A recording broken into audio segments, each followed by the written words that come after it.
run it. We continue our coverage from Super Bowl Radio Row in San Francisco. I'm Pat Strathman, pleased to be joined by the battering ram himself. Can I say that, Lorenzo Neal? Because that's what you were back in the day. Absolutely. A legendary fullback who joins us here on the show. Lo, glad to have you here. I know you're here on behalf of Believe, so thank you so much for dropping on by. I know it's a little chaotic here for Radio Row, but glad to see you, and definitely a unique Super Bowl matchup that we have coming up on Sunday between the Seahawks and the Patriots, just like everyone predicted before the season. Yeah, right. Yeah, exactly. No, not the case. But I think it is interesting to look at these two teams, though. Two teams that rely on defense, two teams that try to run the football at an efficient clip. I think we're in for a good old-fashioned, smash mouth type of game coming up on Sunday. How do you see it going into this weekend? So do I. I think it's interesting because, everyone's got Seattle, and you look at the point spread came at 3 and already jumped to 4.5, went up a whole 1.5. It's interesting. You had the mystique of Patrick Mahomes and the Kansas City Chiefs last year and playing against the Philadelphia Eagles, and everyone thought, okay, here comes Patrick Mahomes, and it's like everyone talked about it. That game thought was going to be very, very close. Wasn't even close. This game, people believe, it's not going to be close. I think the opposite. I think you're going to get a way better Super Bowl than last year. You're going to get a very, very competitive Super Bowl. I think that because of so many people on Seattle, and because Seattle on paper is supposed to be better, because Seattle, has, if you look at it, got a more season with Donald as a quarterback. You look at, here's a guy Drake May that's been in the second year. You look at a team that lost to the Raiders. The Raiders are the fire pit of the NFL, the bottom feeders. And how could the Patriots lose to them? And I think that you look at it, and people have to be very, very careful, because I played against Mike Vrabel. I played against him. We've had some epic battles. He played linebacker to fullback, so we run 60, 70 power. So he had to stand in there, and he had to take on that battering ram. And sometimes you get the bear, and sometimes the bear gets you. And I got him, and he's got me, and he'll tell you, I think that I won most of those battles. So, but I can tell you what, he would line back up, and he put his hand in the dirt, and he said, come on, let's go. And he wasn't going to back down. And I'm saying that not to toot my horn, but to say a team's usually a reflection of their head coach. I know what kind of player he is. I know what kind of player he was. I know the man that he is. He's telling these guys, look, no one's giving us a chance. We shouldn't be here. No one's telling we should be here. But guess what? We beat everybody in the AFC. Say the snow game doesn't matter. Anyone they put in front of us, we earned this. Who else is supposed to be here? No one gives a chance. I think that the Seattle has to be careful. Seattle is the better team on paper. Seattle's better in one of the spots people don't talk about, special teams. Yeah. Seattle can change the field. They got a great punter. They got a great punt returner. They got a great kick returner. They can win on special teams alone. But when you're playing against a Mike Vrabel team, I think it's going to be an inspired team because no one's giving them a chance. Seattle's going to have to be the team that's saying, we better play with a chip on our shoulders, because if we don't, we come out the turtle in the hair and we think we're playing around and think this team's supposed to just lay down, they got another thing coming. This Mike Vrabel, I trust the man that's leading that team. That's why they won 4 games the last 3 years, and now all of a sudden look at where they're at. So I trust the guy who's coaching that team. You brought up the Chiefs. It pains us in the Midwest not to see the Chiefs here. I've gotten so spoiled. I know. You guys lived here. This is my 5th consecutive year doing Super Bowl Radio Row. Last 3 years, I got to talk about the Chiefs all week long. Right, it was great. Right. This week, a way different story. But with Kansas City's issues, and with you being such a good guy to go up there and block and a part of a rushing attack, and no matter where you went, the rushing attack was great. Kansas City's rushing attack this past year, last couple of years, just pretty much non-existent. Yeah. How important is it for Kansas City to get that rushing attack going? And how do they go about doing that with Patrick Mahomes? You have to, because Patrick Mahomes, is he scheduled to play the first? He's going to miss at least a half the season, right? I mean, you're not going to run him out there. I think you'd be crazy to just run him out there. So he's going to have to play with the knee brace. He's not going to be as running. You have to look at, you're going to have to do play action. You got to have line up and say, look, we got to run the ball. You got to get better in the trenches. Kansas City Chiefs got to get better in the trenches. You understand where they're at. Got to get better in the trenches, offensively and defensively. But you got to go get a really true number 1 receiver. Worthy is not that guy. He's a speedster. Yes, you got guys that can run up and down the field. You don't have a guy that you can depend. You don't have it. You have another guy. You think about who the Chiefs are.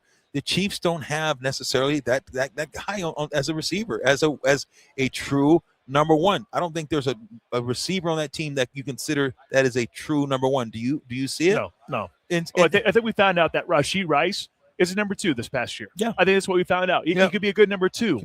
He's that's fine. But he's Robin. Robin. He's not Batman. Right. And so you have to do that, and you got to make sure that your 2's even better. So this team's got to do better, especially if you want to get back to where and that's greatness. You're going to probably lose Travis Kelce's out, going to retire, all the things that's going around, So you do have a tight end. You have a decent backup tight end, so he can play. But you got to get better in the trenches.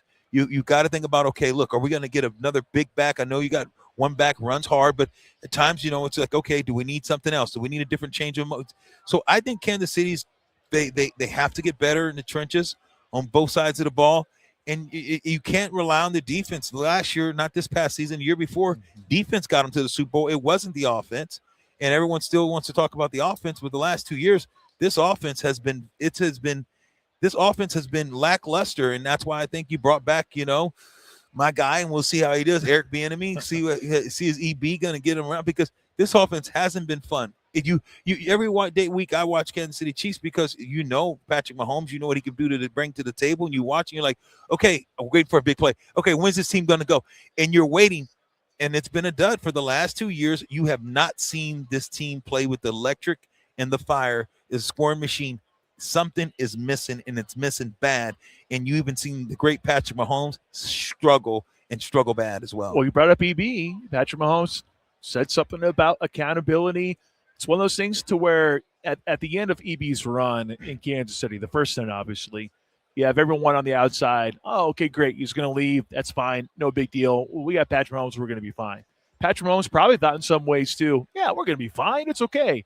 He made him accountable. But maybe the last couple of years, maybe Patrick Mahomes saw like, oh, man, I really miss EB, because EB can make this team accountable, because he saw so many mistakes. You saw the rushing attack not be great. EB's known. You saw what he did in Chicago with the running back. He's in your face. Yeah. EB's going to be like, man, this ain't going to work. You ain't going to play. No, you ain't going to play here. Yeah.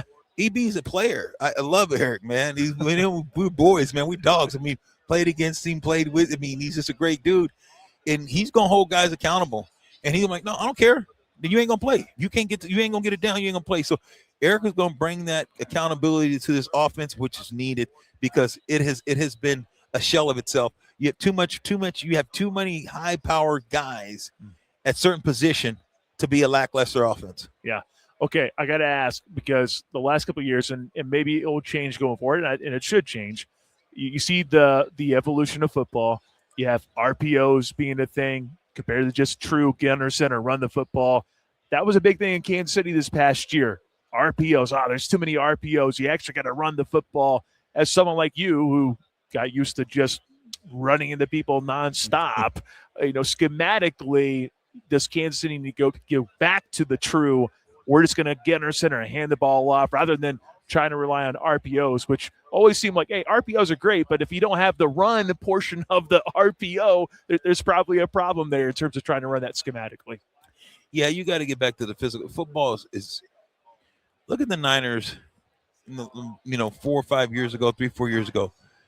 Jimmy G was a quarterback, lackluster quarterback, but they played against Minnesota, ran the ball 40 times and only threw the ball 8 times. Who was the running backs? Think about it. Raheem Mostert. Who was really the running backs? Wasn't no Christian McCaffrey. You have to have physical, and you need to be physical in the trenches. You can't hardly name the Niners didn't have great backs, but it was by committee, but they were mean, and they won football games in the trenches. Yes, they ran into Kansas City, and Kansas City, a little bit better, had, luck of the draw, got to be lucky. A lot of things happen in those games, but if you're talking about a physical team, the Niners were physical. And that's what Kansas City, it's not the RPOs, it's the physicality. And you see the Niners this year. You see Seattle. Seattle's physical. The Niners, I think Kansas City and the Niners have a lot similar. The similarities is they got to get back to physical football, especially offensively. Okay, I got to ask, fullback, the position kind of going away or evolving.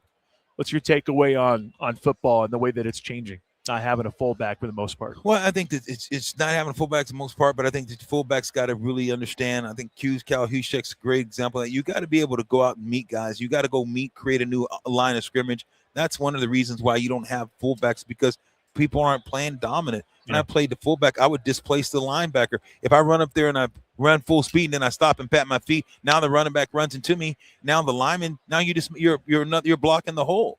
If I go up there, boom, I take him out of his hole and displace him and move him and give him a lane. Because when you have a guard in the tackle or the guard in the center, they, ace block, ace. When you have the tackle in the tight end, it's called tray. Tackle, tight end, Y. Tight end's the Y. They tray up to the linebacker. But when they go hip to hip and they're blocking the DN and they're traying up to the linebacker, that linebacker can come off, and now the tight end sometimes can't get his block. Down the lineman can fall. Well, you have a true fullback now. If the tight end is double teaming, I'm the fullback, and I come in there and I'm kissing that linebacker, and he don't got to worry about coming off because I ain't going to give him a chance to come. I'm going to knock him out. And guess what? Now that tailback going to be up on boom and hit the hole, and there he's gone. That's why when you saw the back of 2-1 LT, it was too late, because when he was even, he was leaving. So you put that true fullback in there and you say line up and it's play smash mouth football. You hit him in the mouth and you create a new line of scrimmage. That fullback position to come back, baby. I'll show you how to make it come back. I love it, man. Woo! You got me fired up. I love Andrew. Hey, I have a head coach of Central Michigan is Matt Trigo, buddy of mine. He is on Twitter saying # bring the fullback back. Oh, I got to meet him. I got to tag him. We got to put us together. Okay, I'll get you linked up with him. I got his number. I got to link you up. And then real quick, I know you had so many great running backs to block for. Your favorite? Can you choose one? No, all of them was great. Okay. I mean, LaDainian Tomlinson, first ballot Hall of Fame, awesome guy. I'm just saying, had unique personality. Corey Dillon, one of the underrated tailbacks. Killing Corey Dillon. Corey Dillon was unbelievable. If he had the work ethic of LaDainian Tomlinson, the guy would be a first ballot Hall of Fame. Eddie George, always working in the gym, worked hard, worked out hard. LaDainian Thomas can do it all. Worked hard, but catch the ball, run the ball, wasn't nothing he can't do. All those guys are amazing. You've seen LT. It's the reason why he's average. He's the reason why they say he's the top 5 backs that ever played this game. Could be even higher. Well, someone get Lorenzo Neal. We need to cool him off. We need to cool him off. Lo, appreciate you, man. No worries. We'll do it again. And enjoy yourself, okay? No worries. Cheers, brother.